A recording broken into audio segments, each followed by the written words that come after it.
Respetando la puntualidad, comenzamos. Feliz tarde, estimados participantes. Bienvenidos.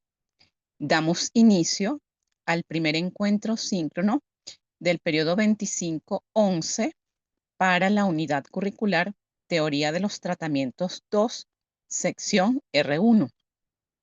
Quien les habla, la profesora y tutora Yosbeli Vázquez. Los estaré acompañando a lo largo de este lapso académico. Para mí es un gusto recibirlos en este espacio de aprendizaje donde conoceremos la profundidad y complejidad teórica de la segunda parte de los tratamientos psicológicos enfocados en el abordaje de los trastornos psicológicos en adultos y adultos mayores. En esta sesión conoceremos el funcionamiento y la estructura organizativa de esta unidad curricular. Socializaremos brevemente el plan de evaluación e informaremos acerca de las fechas claves del periodo académico que recién comenzó el día lunes 10 de noviembre y tiene como fecha de culminación el lunes 1 de diciembre del presente año. Además, tendremos una breve introducción al contenido teórico de la unidad 1. Recordemos que el periodo académico se desarrolla a lo largo de las siguientes semanas, dentro de las cuales tendremos 2 actividades síncronas, siendo esta la primera, para conocer lo correspondiente a los temas de esta unidad curricular y 2 actividades sumativas. Las actividades síncronas se realizan en las semanas 1 y 2, siendo este el primer encuentro. El segundo se realizará el próximo jueves 20 de noviembre a las 6 de la tarde. Se les enviará un mensaje por el foro de anuncios como recordatorio del mismo. La evaluación de esta unidad curricular constará de 2 actividades sumativas basadas en la realización de 2 cuestionarios. Esta unidad curricular no contempla ningún tipo de actividad práctica. El cuestionario número 1 evaluará la unidad 1. El cuestionario 2 evalúa las unidades 2 y 3. Ya tienen disponible el banco de preguntas y respuestas como recurso de apoyo para dar solución a las 2 evaluaciones. Por otra parte, se les dejó material en los recursos de consulta de las 3 unidades para que amplíen la información. Cada cuestionario tiene un valor de 50%. Mi objetivo como tutora en esta oportunidad es darles estructura y a su vez crear un ambiente de aprendizaje motivador donde puedan sentirse cómodos compartiendo sus ideas, preguntas y reflexiones. Ahora bien, conozcamos de qué se trata Teoría de los Tratamientos 2. Esta es una unidad curricular que tiene como competencia general analizar los modelos de tratamiento psicológico, cognitivo-conductual, humanista y psicodinámico, principalmente mediante la construcción de un marco conceptual para la planificación terapéutica de soluciones a distintas problemáticas y patologías clínicas del adulto y adulto mayor en los diferentes contextos con una actitud ética y responsable. Teoría de los Tratamientos 2 es una unidad curricular que está organizada en 3 unidades de competencia. La unidad 1, que tiene como propósito analizar los modelos cognitivo-conductual, humanista, gestal, existencialista, psicodinámico e integrativo para la planificación de estrategias de tratamiento. Describe los modelos de abordaje terapéutico, cognitivo-conductual, dinámico, humanista, gestal, existencialista e integrativo. Además, identificará el enfoque tanatológico. Los aspectos que se profundizarán en esta primera unidad están relacionados con los principios básicos, los conceptos claves, los teóricos de referencia o autores de cada enfoque, la aplicación en la práctica clínica, así como las ventajas y desventajas de los modelos de abordaje terapéutico, cognitivo-conductual, humanista, gestal, psicodinámico, existencialista, tanatológico e integrativo. Aunque yo les dejé un material, la lectura básica para esta unidad es una guía de terapias de tratamiento psicológico de la Asociación Americana de Psicología que está en su página web. En lo que se refiere a la unidad 2, esta tiene como objetivo estudiar las técnicas terapéuticas para el abordaje de las patologías biopsicosociales del adulto y adulto mayor para la construcción de estrategias de abordaje. Se explorará en profundidad el manejo de las técnicas terapéuticas para el abordaje de las patologías del adulto joven y adulto mayor, reconocer los protocolos para el abordaje terapéutico, aplicación de las técnicas terapéuticas de abordaje, cognitivo-conductual, dinámicas, humanista, gestal, existencialistas e integrativa. En lo que se refiere específicamente a los temas que se deben profundizar en esta segunda unidad es la definición y procedimiento de las técnicas cognitivo-conductuales, específicamente la reestructuración cognitiva, el entrenamiento en habilidades sociales, la exposición y respuesta preventiva y la terapia de aceptación y compromiso. En lo que respecta a las técnicas psicodinámicas, se profundizará en lo que son el análisis de la transferencia, la interpretación de los sueños, el trabajo con las resistencias y la psicoterapia psicodinámica breve. Con respecto a las técnicas humanistas, esta se centrará en el estudio de la empatía y comprensión, reflexión y autoconocimiento, terapia centrada en el cliente y terapia de grupo humanista. Con respecto a las técnicas de Gestalt, se centrará en el estudio de conciencia y awareness, que es el darse cuenta, que es un concepto central de este enfoque, el trabajo con el cuerpo, la terapia de grupo Gestalt, la experimentación y la acción. En lo que se refiere a las técnicas existencialistas, se profundizará en lo que es la búsqueda de sentido y propósito, terapia de aceptación de la muerte y trabajo con la ansiedad existencial. Las técnicas integrativas, por su parte, incluyen la terapia cognitivo-conductual integrativa, la terapia humanista integrativa y la terapia de grupo integrativa. En lo que se refiere a las técnicas tanatológicas, el centro y enfoque está en el trabajo con el duelo, la terapia de la aceptación de la muerte, apoyo emocional en el final de la vida y trabajo con la pérdida y el luto. Asimismo, se profundizará en lo que es la importancia de los protocolos de abordaje terapéutico y su aplicación en la práctica clínica. Esto es, cómo se aplica cada uno de estos abordajes.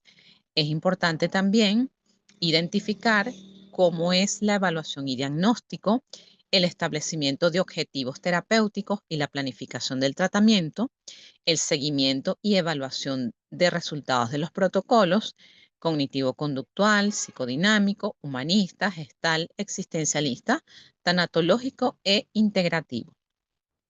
En esta unidad es importante el material realizado por Schaff denominado Psicoterapia, Teorías y Prácticas. Con respecto a la unidad 3, que tiene como centro el diseño de planes de intervención para el abordaje de los trastornos clínicos asociados a la adultez y adultez mayor, es importante profundizar en lo que es el manejo de la estructura y planificación de estrategias para el abordaje de distintos trastornos como los trastornos emocionales, los trastornos de la ingesta o de la conducta alimentaria, las fobias, el duelo, familia y el abordaje con cuidadores de personas con trastornos orgánicos o residuales. El centro o el abordaje de los trastornos estará en el trastorno depresivo, en todas sus variedades, haciendo énfasis en lo que es la depresión leve, la depresión mayor, la distimia.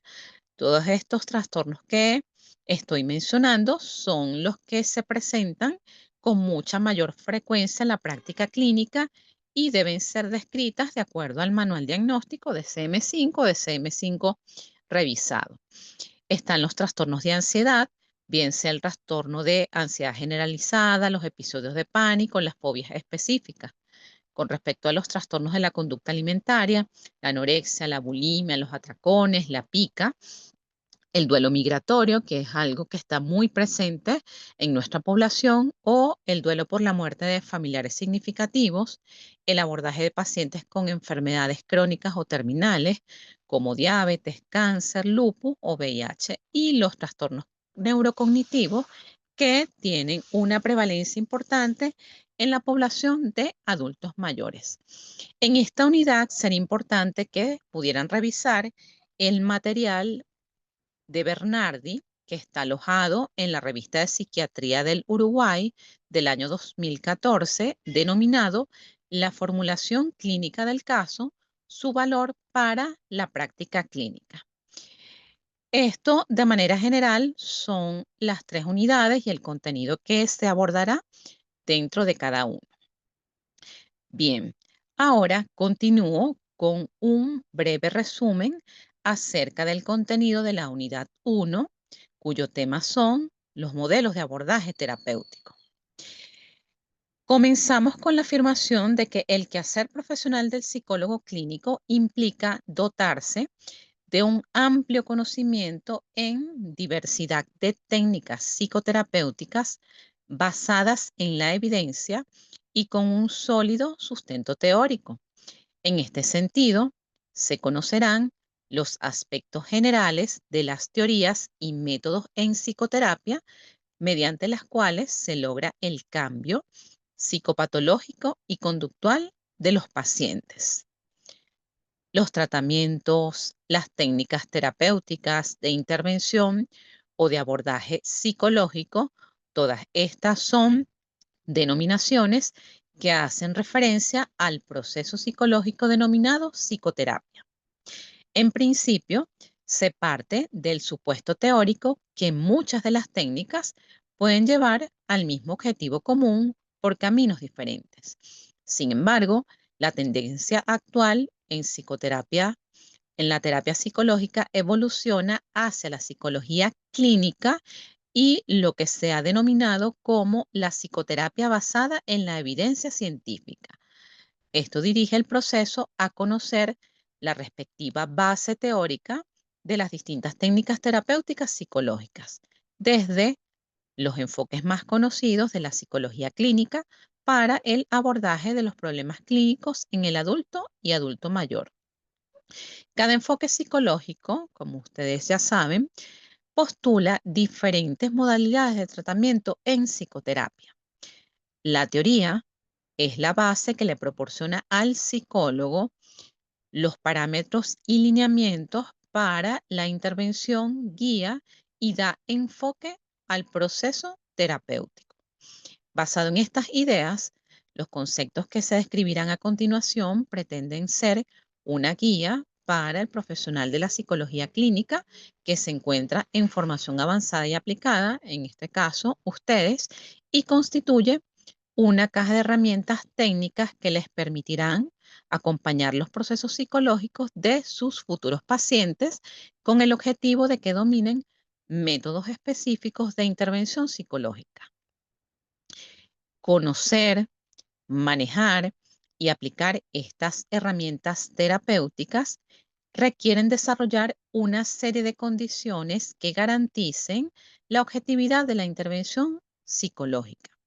Habilidades para establecer el rapport, que es ese clima de confianza que se establece en la relación terapéutica, empatía y una adecuada relación paciente-psicólogo, contentiva de responsabilidad, actitud analítica, reflexiva y marcada por la ética en su quehacer profesional. Llevar un proceso de terapia personal que le permita separar psíquicamente su subjetividad de las de sus pacientes. Se trata de facilitar el desarrollo de los conocimientos básicos de los distintos enfoques teóricos de las técnicas terapéuticas desde una visión integral donde puedan jerarquizar los aspectos comunes a las diferentes propuestas técnicas. Siendo así, conoceremos entonces lo que son los aspectos comunes a todas las psicoterapias. Indistintamente del enfoque teórico del terapeuta, la mayoría de los profesionales utilizan varias técnicas que son comunes en su proceso de intervención, entre las cuales tenemos fomentar el insight o esa habilidad en la persona de darse cuenta internamente de su proceso emocional, reducir el sufrimiento emocional del paciente, fomentar la catarsis o esa expresión verbal de su conflicto, proporcionar información nueva, que es lo que nosotros llamamos psicoeducación, designar tareas fuera de la terapia, que eso es un aspecto clave para poder llevar un proceso terapéutico favorable, aumentar la fe de los clientes y las expectativas de lograr cambios. En otras palabras, todas las psicoterapias permiten el establecimiento y refuerzo de una importante relación entre paciente y terapeuta, provisión de una cuota significativa de confianza y esperanza para aliviar el sufrimiento, propuesta de nuevas informaciones y con ello nuevas posibilidades de aprendizaje, facilitación de la activación conductual, aumento de la sensación de autodominio y eficacia e incremento de las oportunidades de verificar los cambios y los logros en la práctica. Los diferentes enfoques de tratamiento, todos deben comenzar con la realización de una buena historia clínica. Posterior a ello, seleccionar junto al paciente los problemas específicos de tratamiento y de acuerdo a ello decidir un plan de acción claro y concreto. Esto va a ir de acuerdo al enfoque teórico afín al profesional. Ahora, hablemos de lo que son los fundamentos y los principios básicos de las técnicas terapéuticas. Como ya mencioné, cada corriente postula diferentes modalidades de tratamiento.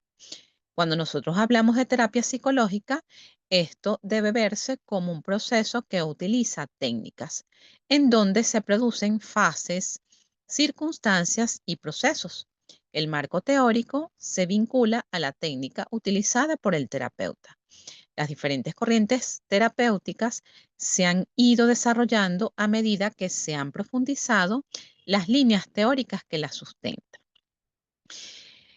¿Qué son técnicas de abordaje psicológico?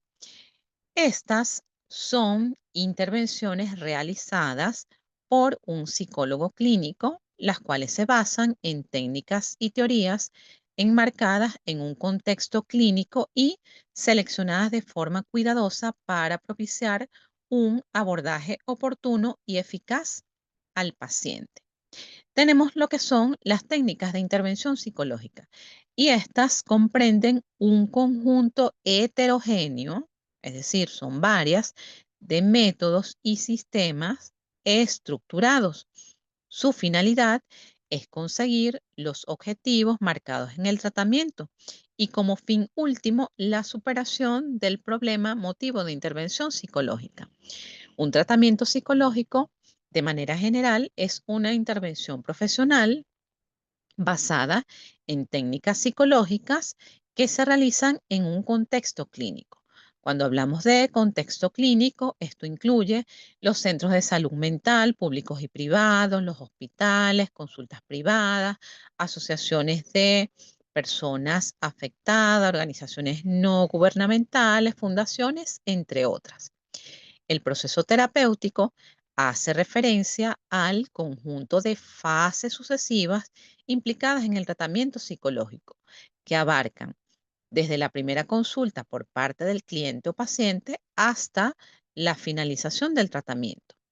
Este plan de intervención, que es por fases, es un instrumento que les permitirá realizar un mapa o ruta que deberán seguir durante ese periodo de intervención, que se llevará a cabo bien sea de forma individual, de forma familiar o grupal.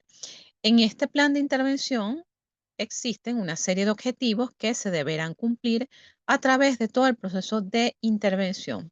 Cornejo, que es una terapeuta que tiene formación psicoanalítica y de gestal, refiere que deben tomarse en cuenta dentro del encuadre terapéutico los siguientes aspectos: horarios, frecuencia, es decir, con cuánta regularidad o cada cuánto tiempo se va a ver ese paciente, la duración de cada sesión, los honorarios, las vacaciones, el tipo de terapia, si es individual, si es de pareja, si es grupal, si es una psicoterapia breve, si es focalizada, si es profunda o si es más amplia.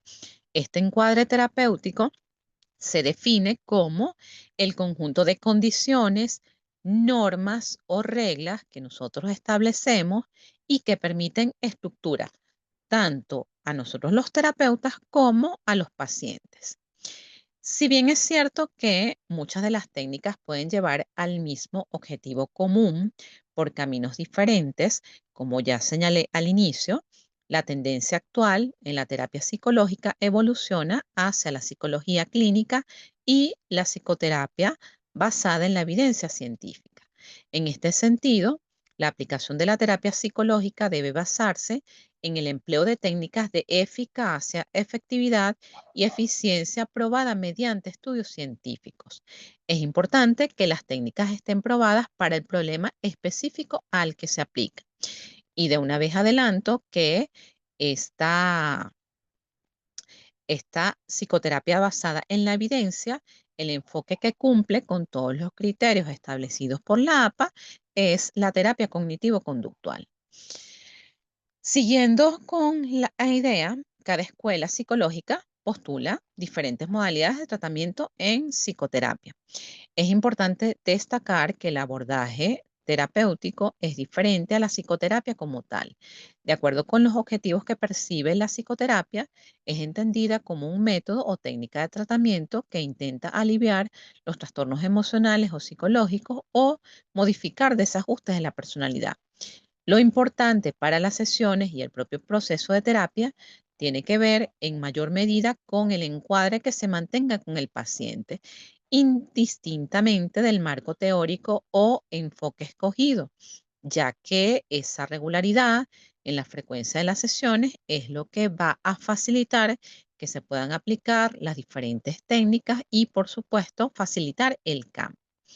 Ahora bien, entrando propiamente en lo que son los modelos de técnicas terapéuticas en psicología clínica, Feisas y Miró, que son unos autores que en el año 1993 publicaron una obra Aproximación a la psicoterapia, refieren que los principales modelos de la psicoterapia actual pueden agruparse en 5 orientaciones.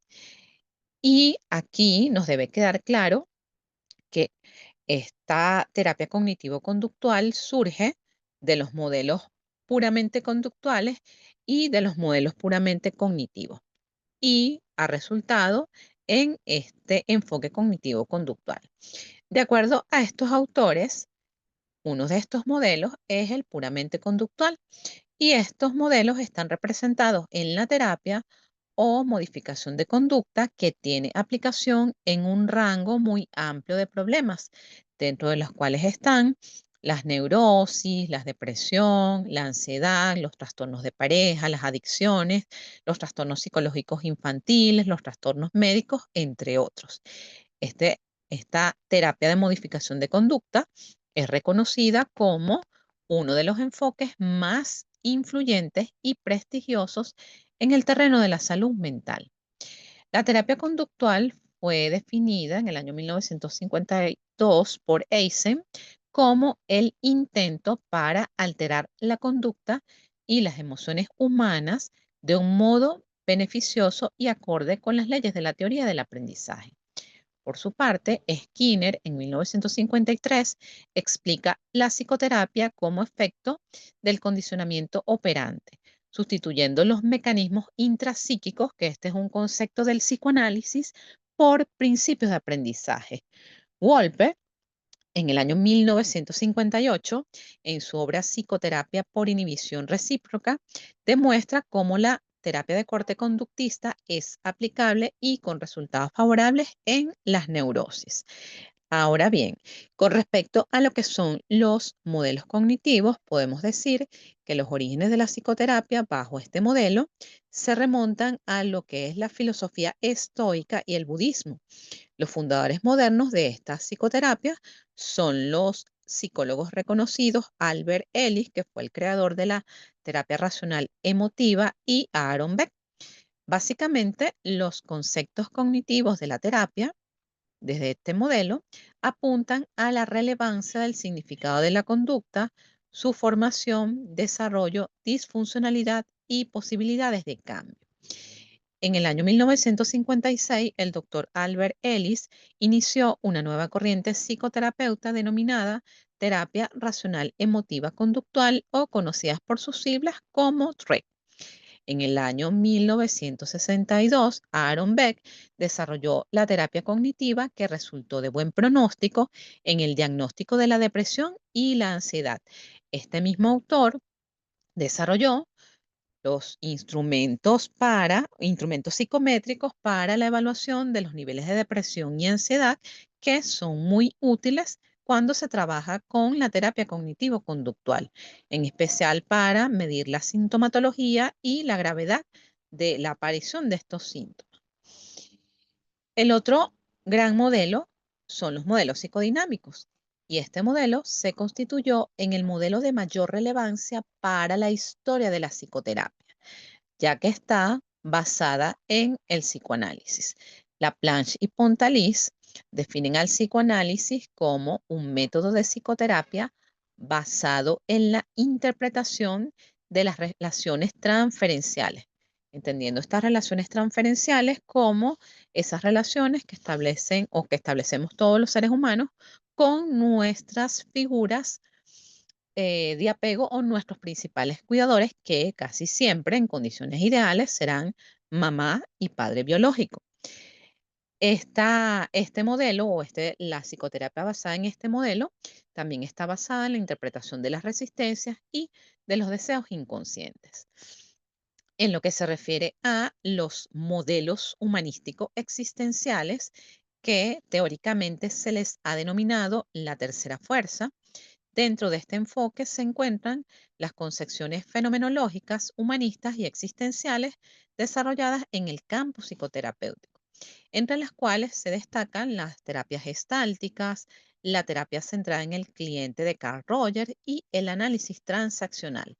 Carl Rogers, en el año 1943, crea su terapia centrada en el cliente, que surge como una alternativa al psicoanálisis que predominó durante todos estos años, e inicia como un proceso investigativo acerca de la relación terapéutica.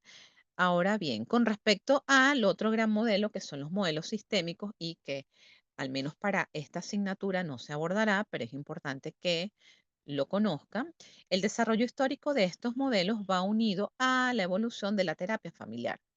A partir de la década de 1950-1960, algunos terapeutas formados en la orientación psicoanalítica comenzaron a incluir a la familia en el tratamiento. Estos mismos autores, Ruiz y Cano, refieren que los desarrollos más actuales de los modelos sistémicos están centrados más en los modelos epistemológicos y cognitivos, en concreto en los llamados modelos constructivistas, considerados también una fuerza emergente en la terapia cognitiva. No voy a ahondar mucho en este modelo porque ustedes tienen una materia específica de terapia familiar para explorar todo lo que tiene que ver con estos modelos sistémicos. Como ya señalé, es importante que todas las técnicas derivadas de estos modelos estén probadas para el problema específico al que se aplican o al motivo de consulta que traiga el paciente. Con respecto a cómo está estructurado el programa de la asignatura, se conocerán los siguientes enfoques teóricos y vamos a comenzar con lo que es la terapia de la conducta, conocida también como modificación de conducta. Esto nace como consecuencia de la insatisfacción que generó en determinados ambientes investigadores tanto la teoría como la práctica psicoanalítica, la cual era objeto de muchas críticas y detractores. E igualmente surgió como una consecuencia del desarrollo de la psicología del aprendizaje, la cual dio a luz una serie de teorías de la conducta que se constituyeron como alternativa al modelo psicoanalítico.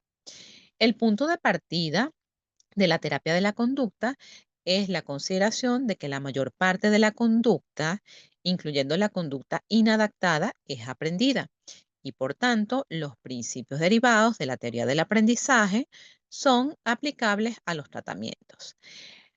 Siendo así, mencionemos lo que son los principios básicos de esta psicoterapia cognitivo-conductual.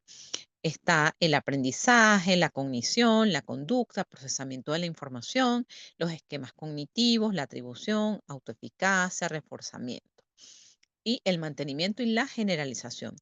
El aprendizaje está centrado en la idea de que el comportamiento se aprende a través de la experiencia y el entorno. La cognición está centrada en la idea de que los pensamientos y creencias influyen en las emociones y comportamientos. La conducta se define como el comportamiento que es observable y medible, es decir, que nosotros lo podemos ver. Es importante dentro de los principios básicos, pues esa interacción entre pensamiento, emoción y comportamiento. Estos tres componentes suelen estar interconectados para este modelo.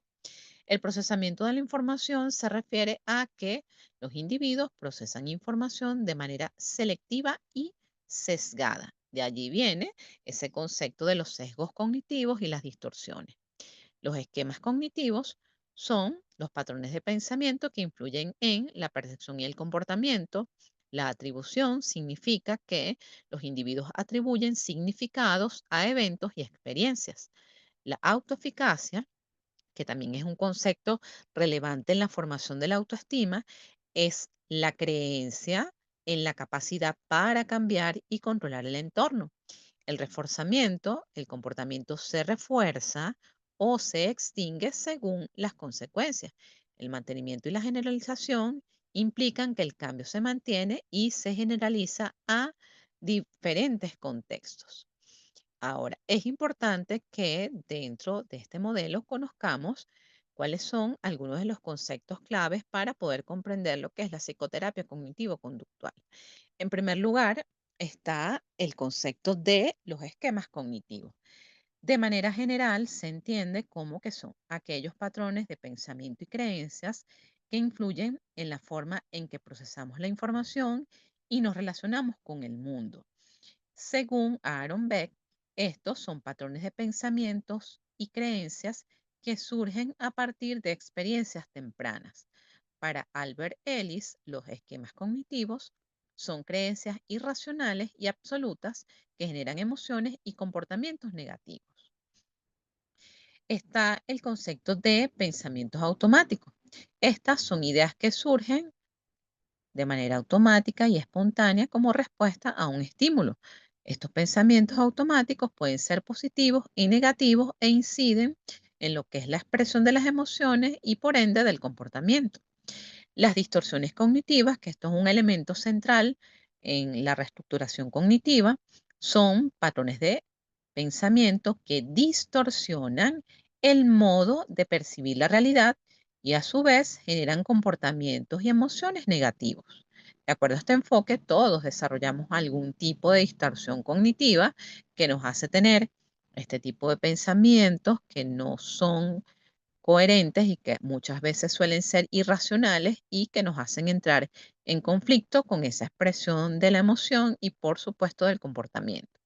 Existen diferentes tipos de distorsiones cognitivos como la catastrofización, el pensamiento de todo o nada, la generalización. Asimismo, se tiene el concepto de condicionamiento clásico, que es un concepto fundamental de la psicología del aprendizaje, desarrollado por Iván Pavlov. Se refiere al proceso por el cual un estímulo neutro se asocia con un estímulo incondicionado para producir una respuesta condicionada. Ya sabemos que el condicionamiento operante suma a este proceso el tema del reforzamiento.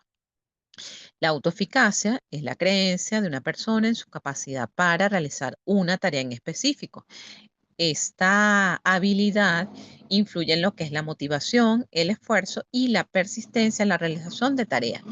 La metacognición se refiere al conocimiento y la conciencia que una persona tiene acerca de sus propios procesos cognitivos, es decir, al conocimiento que tenemos acerca de cómo percibimos la realidad, cómo desarrollamos ese proceso de atención, cómo desarrollamos o cómo está ese proceso de memoria y, por supuesto, del aprendizaje.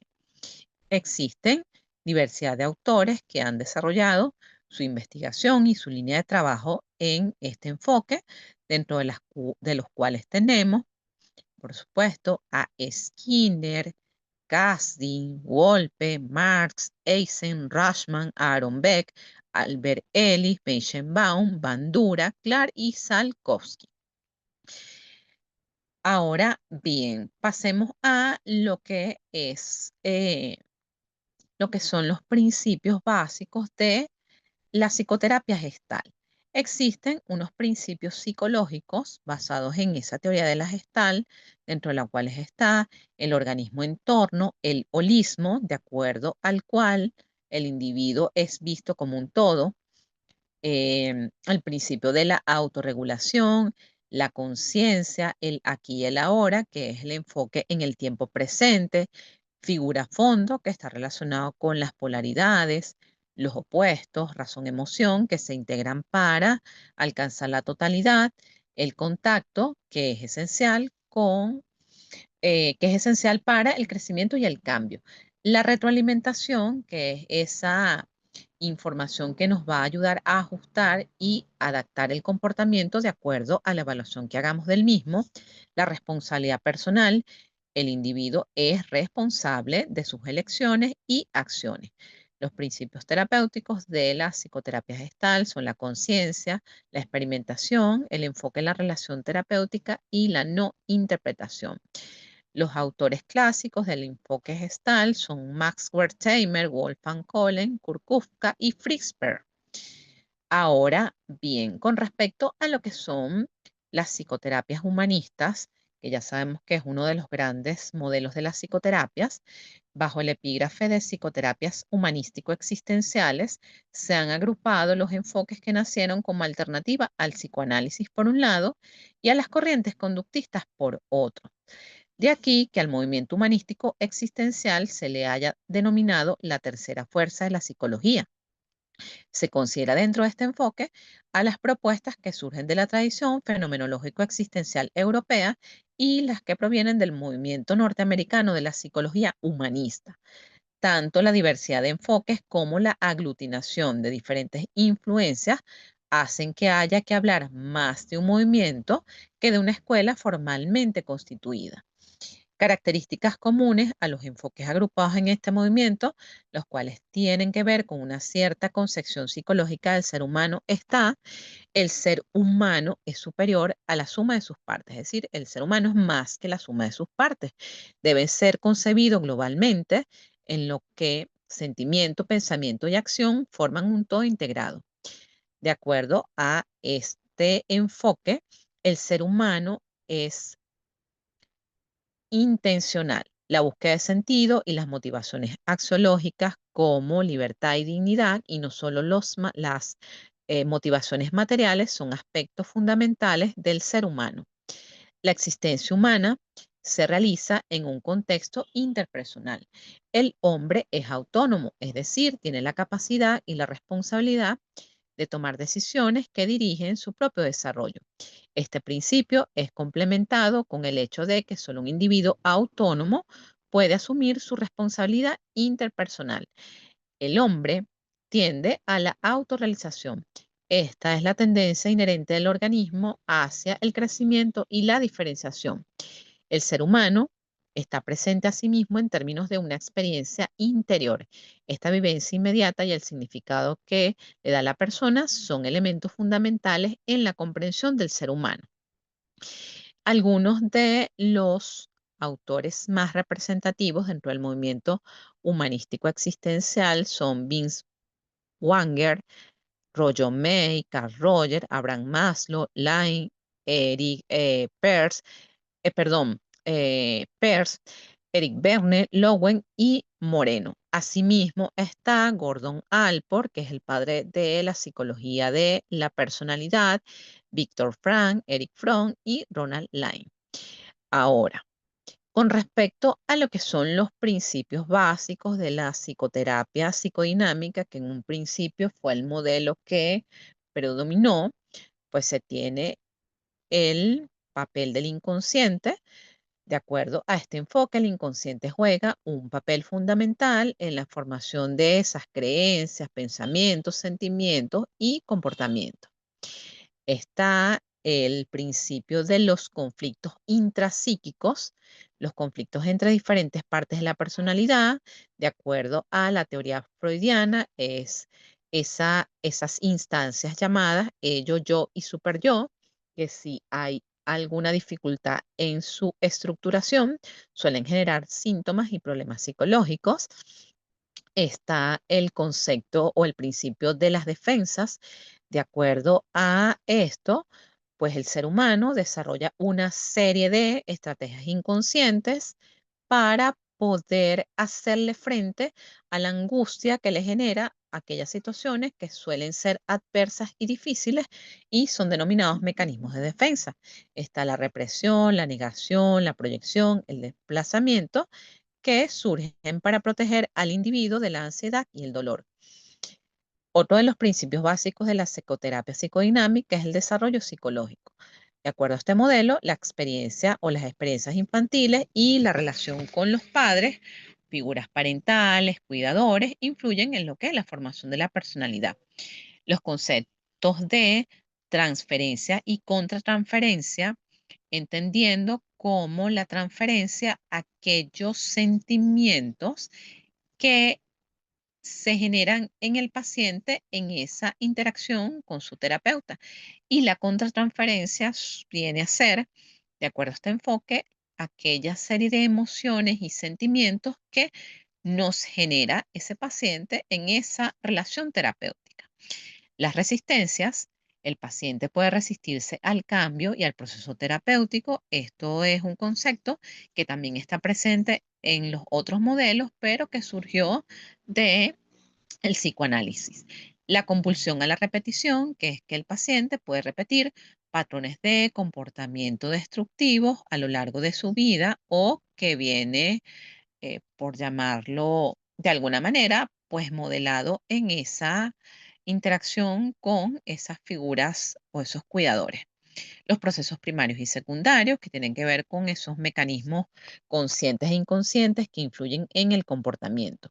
La ambivalencia afectiva, que son esos sentimientos contradictorios y que son comunes en la experiencia humana, como aquellos sentimientos de amor-odio hacia las figuras parentales. La integración de los aspectos conscientes e inconscientes de la personalidad suelen ser fundamentales para el crecimiento y el cambio. Algunos de los autores más representativos del enfoque psicodinámico son, por supuesto, Sigmund Freud, que es el padre del psicoanálisis, Melanie Klein, Donald Winnicott, Carl Jung, Jacques Lacan, Kohut, Otto Kemper, entre otros.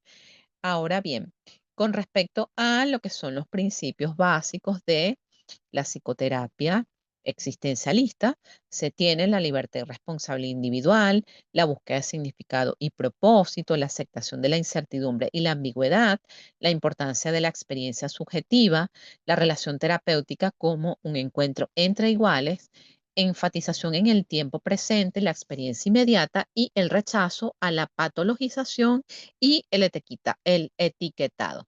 De acuerdo a este modelo, pues va algo en contra de lo que son la categorización de los trastornos mentales. Ahora, con respecto a lo que son los principios básicos de la psicoterapia con enfoque tanatológico, que viene a ser un modelo reciente, pues se hace énfasis en la aceptación de la muerte y en el reconocimiento de la inevitabilidad de la muerte, entendiendo que la muerte es parte del proceso del desarrollo del ciclo vital. Hay un enfoque en el duelo como un proceso natural para poder superar las pérdidas. Se hace énfasis en la importancia de la red de apoyo o del apoyo social para enfrentar estos duelos y pérdidas, la valoración de la vida, ya que solo el tener el contacto o esas experiencias cercanas a la muerte puede ayudar a valorar la vida, el respeto a la individualidad, ya que cada persona puede experimentar este proceso de duelo de manera única, la empatía y la compasión, que son fundamentales en la relación terapéutica. Los conceptos claves dentro de este enfoque tanatológico está el llamado duelo complicado, que viene a ser ahora un diagnóstico de reciente data en el DCM-5 revisado, las pérdidas anticipadas, las pérdidas no resueltas, los traumas secundarios, el crecimiento postraumático, la memoria y recuerdo, reconciliación y significado y propósito. Con respecto a lo que son los principios básicos psicológicos de la psicoterapia integrativa, que es muy criticada por los terapeutas ortodoxos, está el eclecticismo, es decir, que se juntan técnicas y estrategias de diferentes enfoques terapéuticos. De acuerdo a la psicoterapia integrativa, uno de sus principios básicos es la flexibilidad. De aquí surge que adaptamos el enfoque terapéutico a las necesidades y características del paciente. Está lo que es la integración, que es combinar elementos de diferentes teorías y técnicas para crear un enfoque coherente. El holismo, que es considerar al paciente como un todo, hay un énfasis en esa relación terapéutica, aceptación y validación, autoconocimiento, conciencia, cambio y crecimiento, y la contextualización, que es considerar con especial énfasis el contexto social, cultural, familiar, donde se desenvuelve el paciente. La evaluación continua, esto nos lleva a evaluar progresivamente lo que es la evolución del paciente y se van haciendo los ajustes respectivos al enfoque terapéutico. Los conceptos claves en en la terapia integrativa está el eclecticismo, la integración teórica, la terapia centrada en la persona, mindfulness, que es la combinación de técnicas de relajación, la resiliencia, la autoconciencia. Dentro de algunos autores que representan a este enfoque integrativo, tenemos a Franz Alexander, quien desarrolló la terapia psicoanalítica breve y enfocada en en la resolución de problemas.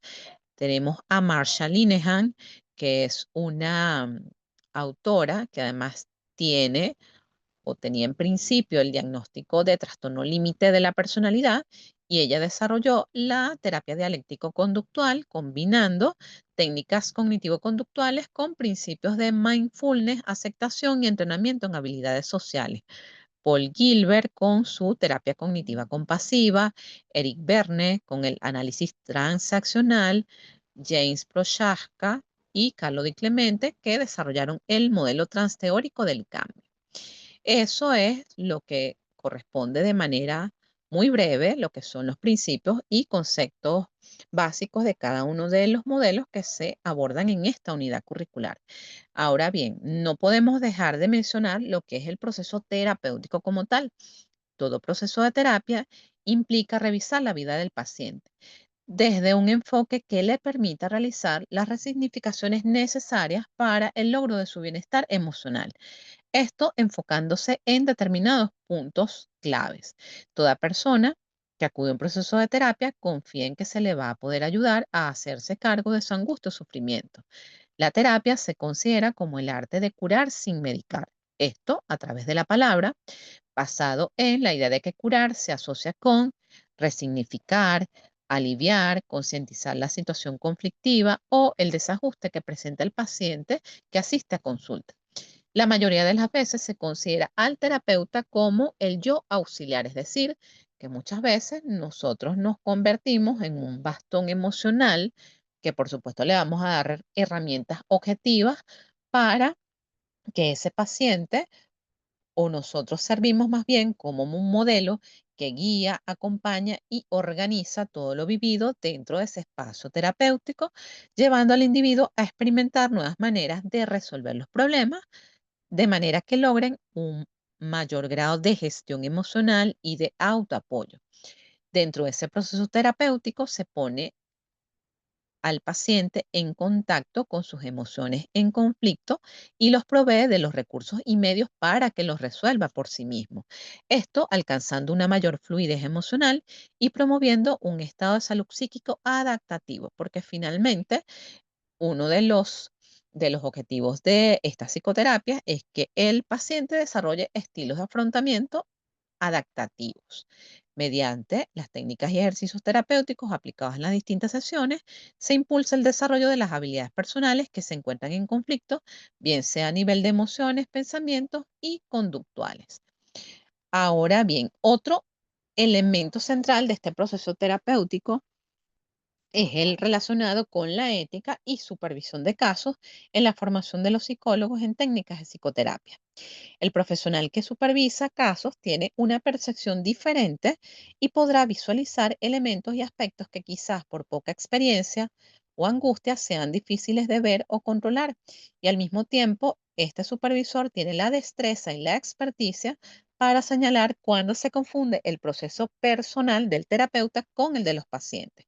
Por esta razón, es importante mantener un proceso de terapia personal, ya que es un modo de garantizar el autoconocimiento, además de garantizar que se conozca de primera mano lo que es un proceso terapéutico, y no solo a través de las clases y los libros.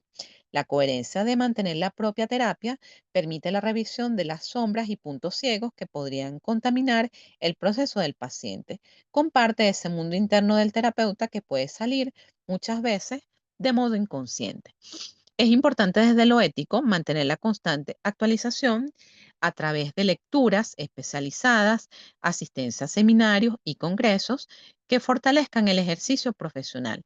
Difícilmente la formación en psicología termina, ya que la dinámica activa del ser humano, los cambios sociales, económicos, tecnológicos, o mucho más ahora en tiempos de la inteligencia artificial, los avances médicos, hace que existan nuevos descubrimientos y maneras de percibir al mundo. En este sentido, el psicólogo debe procurar ir a la par de dichos procesos. Los terapeutas que no se actualizan o que dejan de supervisar casos tienden a desarrollar lo que se denomina cristalización de sus creencias, que les hace repetir errores de manera frecuente y los lleva a actuar como consejeros. Recordemos que los psicólogos acompañamos procesos terapéuticos, no damos consejos. Los consejos es para los orientadores y para las personas que hacen consejería familiar. En este orden de ideas se hace necesario definir qué es la supervisión de casos. De acuerdo a Salama, que es un terapeuta con enfoque gestal, es un proceso que consiste en que un profesional calificado por su experiencia en el área de investigación y didáctica revisa las sesiones de terapia de uno o varios pacientes. Esto con el objetivo de estimular la detección de errores de procedimiento, de conducta o de modelo teórico y provee de los conocimientos específicos para resolver cualquier dificultad de tipo metodológico o conductual del terapeuta en su trabajo. Resulta fundamental que el terapeuta esté interesado en su paciente y que desee su crecimiento emocional. En este sentido, las transcripciones escritas de lo sucedido en una sesión ofrecen esa posibilidad de revisar y observar los errores del terapeuta. Además, permite identificar las técnicas de intervención empleadas y valorar su efectividad adaptada a las necesidades particulares del paciente. La supervisión clínica de los casos atendidos en psicología facilita el hecho de darle objetividad a los mismos, ubicar la intervención asertiva adaptada al motivo de consulta. Darle miradas distintas permite ubicar elementos que sean de provecho para poder lograr los objetivos en cada sesión de terapia. Lo que acabo de decir es que además es muy importante hacer el registro escrito de cada cosa que se trabaje en cada sesión de terapia. Bien, dentro de ese proceso terapéutico como espacio de ayuda y contención debe considerarse el clima emocional de las sesiones. El clima emocional lo constituye todo aquello que el terapeuta debe brindar al paciente para que éste se sienta acogido, aceptado y querido. Y desde este espacio puede abrirse y ser flexible a trabajar sus heridas emocionales, sus conflictos o sus problemas. En este sentido, es fundamental que el terapeuta brinde ese clima de sostén emocional, de reposo y de contención. Este clima se va construyendo a lo largo de las sesiones y comienza con lo que es el rapport. Todas las técnicas se deben adaptar al paciente y a la situación individual. La relación terapéutica se basa en la manera en que el terapeuta aplique las técnicas. Esto va a influir directamente sobre la naturaleza de esa relación terapeuta-paciente y viceversa. La principal función del terapeuta es preservar, conservar siempre ese clima emocional seguro, ¿no? Indistintamente de las situaciones que puedan presentarse. Esto va a estar marcado por la calidad humana, la escucha atenta y empática, buena memoria, transmitir esa sensación de acompañamiento y la habilidad para crear ese ambiente que es necesario para que se sienta aceptado, escuchado y contenido. En las primeras sesiones, se busca crear un rapport apropiado entre terapeuta y paciente, aumentar la confianza del paciente en la competencia profesional del terapeuta, disminuir y eliminar la incertidumbre inicial acerca de qué se va a hacer a lo largo del tratamiento, sugestionar e involucrar al paciente de tal forma que asuma un papel activo en todo el proceso terapéutico, comprometerlo con la terapia para evitar el sabotaje del tratamiento y brindarle el apoyo para hacerle ver que no está solo en su proceso. Cuando hablamos de rapport es importante que conozcamos este término. Este es un término de origen inglés que significa buena comunicación, búsqueda de un clima positivo, de confianza y de buen entendimiento con un individuo. También es muy importante tener en cuenta en ese proceso de terapia lo que es la contratransferencia, que son esas reacciones emocionales que tenemos los terapeutas hacia los pacientes y que suelen estar basadas en los conflictos y necesidades inconscientes del terapeuta, distintas a las respuestas conscientes a la conducta del paciente, que como ya lo señalé, eso puede enrarecer y obstaculizar esa relación terapéutica. Con esta descripción damos por culminada esta explicación teórica correspondiente al contenido de esta primera actividad síncrona para teoría de los tratamientos 2, sección R1. Si alguno tiene dudas, comentarios, reflexiones, este es el momento para exponer sus inquietudes. Pueden hacer uso del chat, pueden hacer uso del micrófono. Y si en este momento no les surge ninguna inquietud, pues ya saben que me pueden contactar a través de la mensajería del aula virtual, que a la brevedad posible les doy respuesta. Y si hay algún elemento significativo o que les haya llamado la atención, también lo podemos retomar en la actividad síncrona 2, que será la semana que viene. ¿Alguna duda?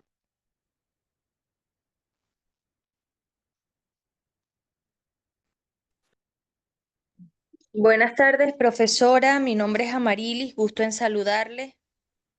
Buenas tardes, Amarilis. Cuéntame. De acuerdo a lo que es el proceso evaluativo, tendremos allí, de acuerdo a lo que usted acaba de explicar, utilizar un modelo específico. No, los vamos a revisar todos para que ustedes tengan la experiencia de saber cómo se realiza en cada enfoque, pues la evaluación, el tratamiento, la evaluación, el diagnóstico y el tratamiento. Porque, por ejemplo, que es un error que he visto en muchos estudios de casos, no en el caso de ustedes, los que están en el sistema convencional, es que, por ejemplo, hacen su estudio de caso, bueno, abordaje de la ansiedad o la depresión y en la evaluación aplican pruebas proyectivas. Si tú estás abordando un caso desde la terapia cognitivo-conductual, las pruebas proyectivas no son las estrategias más idóneas. Tú tienes que imprimirle objetividad a ese proceso de evaluación. ¿Cómo? A través de instrumentos psicométricos, esperando que la entrevista que tú realices bien sea clínica, tenga ese enfoque conductual, porque vas a abordar las cosas de manera diferente que, por ejemplo, si lo vas a abordar desde el enfoque psicodinámico, donde sí podrías bien utilizar todas las pruebas proyectivas que tú quieras para poder determinar, bueno, cuáles son los mecanismos de defensa, cuáles son cómo son las relaciones transferenciales. En el caso del enfoque conductual no es tan importante algunos elementos. ¿Eso responde a tu pregunta? Sí, entiendo entonces que va a depender del caso que nosotros desarrollemos, profesora. Va a depender del caso que desarrolle y de tu propio enfoque. ¿Por qué? Porque idealmente deberíamos tener una formación en todos los enfoques y luego decidir, bueno, me caso con el cognitivo conductual, me caso con el psicodinámico o en definitiva me quedo con el integrativo, por ejemplo. Pero eso solo lo puedes hacer si tienes la formación en esos distintos enfoques. Pero sabiendo que desde el punto de vista teórico, tú tienes una guía o un protocolo para tú hacer tu evaluación, tu diagnóstico y tu intervención. Eso, a medida que vayas haciendo las lecturas, te vas a ir dando cuenta de todos estos aspectos. Bien, profesora, gracias. A la orden. ¿Alguna otra duda? Profesora, buenas tardes. Buenas tardes. Luisa Otaola por aquí. La pregunta que surge, creo que le ha surgido a cualquier profesional de la psicología en algún momento de sus estudios, ¿cómo saber cuál de estos enfoques terapéuticos aplicar, de estas escuelas? ¿Cómo saberlo? Esa ¿Cómo es mi que cómo pregunta. sabe? No entiendo la O sea, pregunta. sí, bueno, me llega justamente. Me llega un caso, ¿cómo saber Ajá. qué enfoque le aplico a ese paciente? O yo tengo que definir cuál va a ser mi escuela y con esa es que voy a trabajar. Idealmente, como le dije a tu compañera, podrías definir tu escuela, pero lo que dice la teoría o lo que Ajá. dice la psicología basada en la evidencia es que si te llega un caso de ansiedad, pues tú vas a buscar, bueno, cuáles son las herramientas o cuál es el protocolo que ha resultado de mayor eficacia y efectividad. Y tú te vas a encontrar que casi siempre es el enfoque cognitivo-conductual, porque existen diversidad de materiales, estudios, investigaciones que han comprobado la eficacia de ese enfoque para el abordaje de la ansiedad. Por ejemplo, la ansiedad y la depresión, que son unos de los más frecuentes en la práctica clínica. Asimismo, te vas a encontrar con los trastornos de la conducta alimentaria y así. Por eso, usualmente, la línea de terapia en la universidad, al menos en la UBA, es la conductual. Si nosotros nos Ajá. vamos a la UCB, por ejemplo, entonces tienes las distintas menciones. Bueno, están los de clínica o clínica conductual, pero están los de clínica dinámica y están los del enfoque escolar. Entonces, cada uno de ellos tiene su propio desarrollo. En el caso de ustedes, los que se fueron por el área clínica, si se dan cuenta, está bastante marcado el enfoque cognitivo-conductual, que sería idealmente esa formación debería ser básica para todo. ¿Ok? De acuerdo. Gracias, profesor. A la orden. Profesora, Ay, soy yo dígame. otra vez, soy yo otra Ajá, vez, Amarilis. ajá. Sabe que yo estaba viendo en la plataforma y tenemos cuestionarios, ¿sí? Ujú, En sí, esta oportunidad no vamos a desarrollar un estudio de caso. no, Ok. no. Ahora, en mi área de atención generalmente aplicamos lo que es el modelo cognitivo-conductual. Usted me acaba de dar un ejemplo ahorita de ciertos estudios de casos que usted ha revisado y aplican lo que son las pruebas proyectivas, ¿sí? Ujú, ujú, Ahora, también escuché que dijo que si fuese el caso de un modelo cognitivo-conductual, debemos emplear las psicométricas, ¿sí? correcto. De acuerdo a lo que Ahí, escuché en la clase. esa es Ahora, la coherencia. Coherencia muy entre bien, teoría y práctica. Si correcto. tú, si tú vas a abordar un caso desde lo cognitivo-conductual, aplicando pruebas proyectivas, tu evaluación fue proyectiva, no fue conductual. Ok, Ahí hay un error metodológico. bien. Ujú. Entonces, acá, profesora, ¿usted podría facilitarme un recurso que pueda aplicar en el abordaje cognitivo-conductual? Por ejemplo, ¿qué tipo de evaluaciones puedo aplicar desde lo psicométrico que usted me está refiriendo, dado que no vamos a tener un estudio de caso, pero sí por lo menos para yo documentarme y poder saber hacer el abordaje correcto? ¿Ustedes revisaron los recursos que están publicados en todas las unidades? Ahorita, profesora, yo no los revisé todos. Ok, Allí hay recursos. sí, claro. Ok, excelente. Entonces, De hecho, los voy déjame a revisar. chequear, porque si mal no recuerdo, creo que publiqué, porque es uno de los de los que más se utiliza, un manual de terapia Ujú. cognitivo-conductual de la depresión, para el abordaje de la depresión. Esa es como una guía práctica. Entonces, bueno, te Ok. señala. Si no está, me escriben y yo se los envío por correo. Me gusta ese material porque tiene todas las consideraciones, no solamente desde el punto de vista psicológico, sino que tienen que tener presente, por ejemplo, que si tú estás abordando una depresión y una ansiedad, tú tienes que hacer el diagnóstico diferencial y saber si esa ansiedad es derivada por factores meramente psicológicos o si hay alguna patología sistémica de base.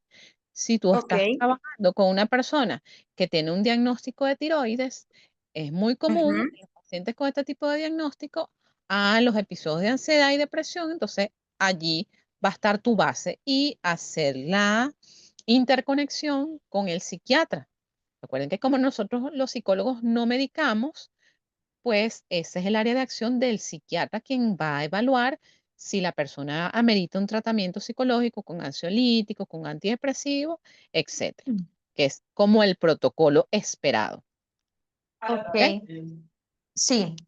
Ahora bien, profesora, usted me está refiriendo de acuerdo al caso de depresión o ansiedad, ¿sí? Si estuviésemos hablando de un caso de conductas disruptivas, por ejemplo, de un niño en aula de clase, Ok. que, Recuerda que ahorita tratamientos 2, el enfoque es adultos y adultos mayores. ok, El enfoque de niños ya lo pasaron en terapia en teoría de los tratamientos 1. Aquí el enfoque va o- a ser con adultos y adultos mayores.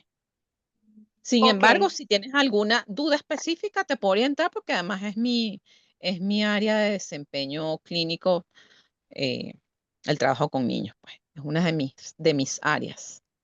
excelente.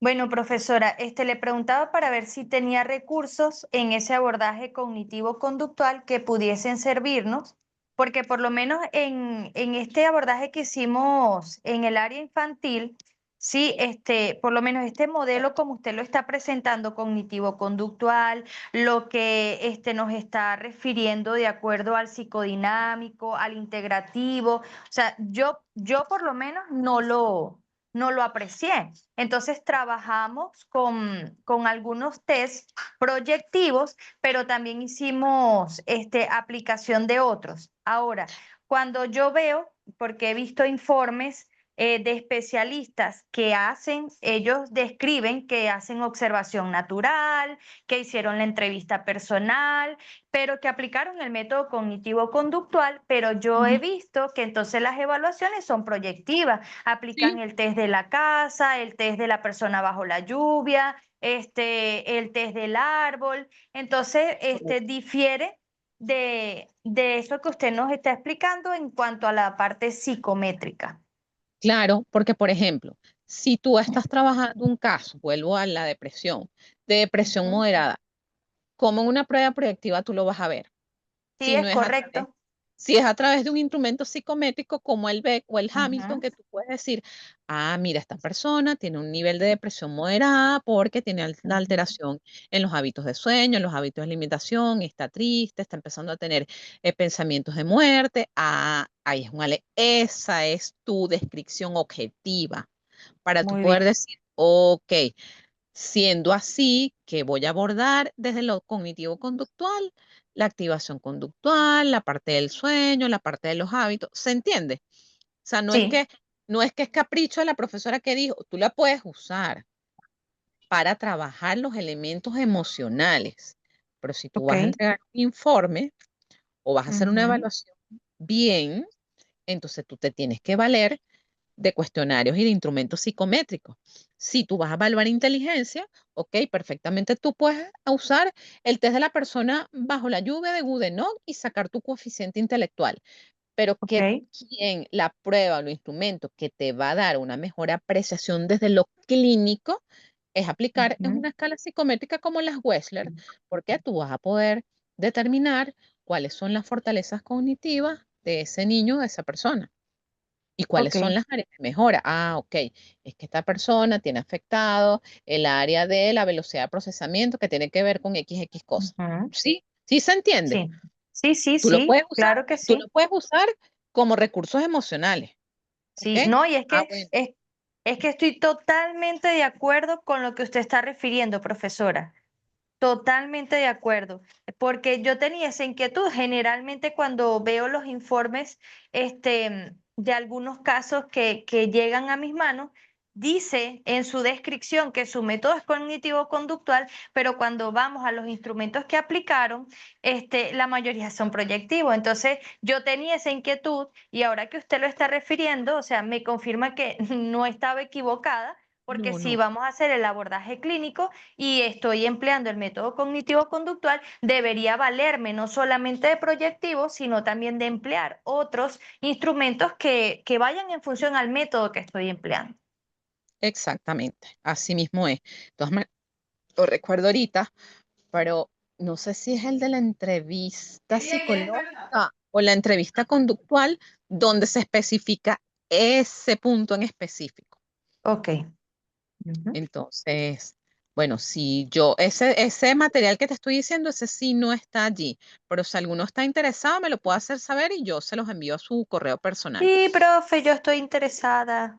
Ok, me escriben entonces por la mensajería del aula virtual para yo tenerlos registrados y enviarles ese material. ¿Ok? Muchísimas gracias, profesora. Ok. ¿Alguna otra duda?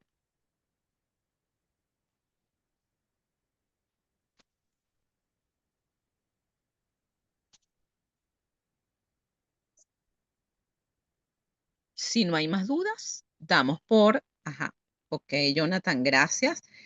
Siendo que no hay más dudas, vamos a dar por culminada esta primera actividad síncrona para Teoría de los Tratamientos 2. Muchas gracias por su asistencia, por su participación y su atención. Nos encontramos la próxima semana. De Para acuerdo, los que preguntaron, profesora. si la grabación de esta sesión va a estar disponible en el foro de anuncios de aquí a mañana. ¿Ok? Muy bien. Quedamos así. Feliz tarde. Gracias, Buenas profesora. tardes. Igualmente, hasta luego. Hasta luego.